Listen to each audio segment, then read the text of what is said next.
Donc c'est parti d'un de nos séjours, donc qui s'appelle Survivor. Et du coup, il y avait une certaine volonté de pas mal des participants de repartir sur quelque chose avec nous. Et nous, à ce moment-là, comme par hasard, on avait l'occasion d'aller à Montréal, donc l'année d'après, en août 2013, pour participer à un sommet international de la jeunesse. Et donc de là a commencé le collectif Dreamers et tout le travail d'accompagnement qu'on a pu faire jusqu'à l'objectif d'aller à Montréal en août 2013. C'est le travail de Créavif qui est le travail d'empowerment. Ça veut dire que c'est du pour et par le jeune. Ok, on fait pour eux, mais il faut vraiment que ça vienne d'eux, c'est-à-dire par eux-mêmes.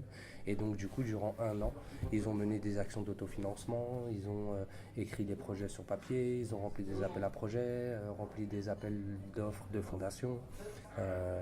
Et puis voilà, qui a mené jusqu'au gala, donc qui était le 15 juin 2013, où là c'était l'idée de faire un gala de bienfaisance, donc c'est-à-dire faire un appel aux dons. La mode créative, quoi, c'est-à-dire très créatif, très expérimental, ouais, très créatif tout simplement. Et donc du coup c'était le gala mentoring. C'était aussi une manière de rentabiliser l'événement et c'est de le faire à moindre coût et d'en gagner un maximum d'argent.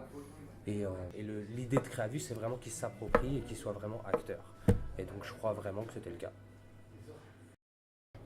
La constitution d'un groupe, il se fait d'abord et avant tout avec l'envie. S'il n'y a pas d'envie, je pense qu'on ne peut pas faire grand-chose.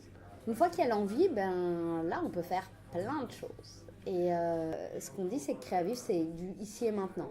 C'est créer avec ce qu'on est et ce qu'on a. Parfois, on n'a pas beaucoup d'argent, mais pourtant, ça ne nous empêche pas de faire. Et c'est ce qu'on a envie de leur apprendre. C'est qu'au final, ils ont des compétences et qu'ils ne se rendent même pas compte de ce qu'ils sont capables de faire. Et face à une situation, ils sont tellement obligés de faire qu'ils le font sans y réfléchir. Ces jeunes-là ont toujours eu ce potentiel-là, mais ils n'avaient juste pas la place de l'exploiter. Et qu'ils n'avaient pas besoin de finalement être tant assistés par l'adulte, parce que souvent on ne leur fait pas confiance, mais qu'ils ont vraiment beaucoup de choses à offrir. Puis, c'est vrai que nous on fonctionne beaucoup en projet ponctuel. Et donc là, c'est un peu, on a un peu relais, mais là on nous demandait des choses, fait que là on avait l'envie, c'est ce que je disais au départ, il fallait l'envie de continuer quelque chose d'autre et de se dire comment nous on peut les accompagner dans cette transition de vie. Ce qu'on dit c'est une image vaut 1000 mots, mais Créaviv part du principe qu'une expérience vaut 1000 leçons.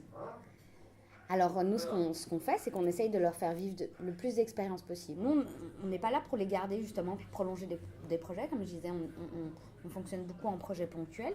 Donc à un moment donné, une fois que c'est fait, tu découvres que c'est réalisable et que tu es capable de le faire tout seul. Puis nous, ce qu'on veut, c'est que ce soit juste un déclencheur pour qu'ils fassent. Et que go ahead, il n'y a plus qu'à faire. Ces jeunes avaient envie et puis étaient motivés. Et puis comme tu as dit, c'est vraiment leur laisser la place, leur laisser la place de s'exprimer parce qu'on va dire vis-à-vis des institutions, des collectivités, ils sont considérés comme jeunes, donc pas forcément beaucoup de crédibilité. Et donc nous, on est juste là pour leur donner un peu plus de crédibilité, tout simplement.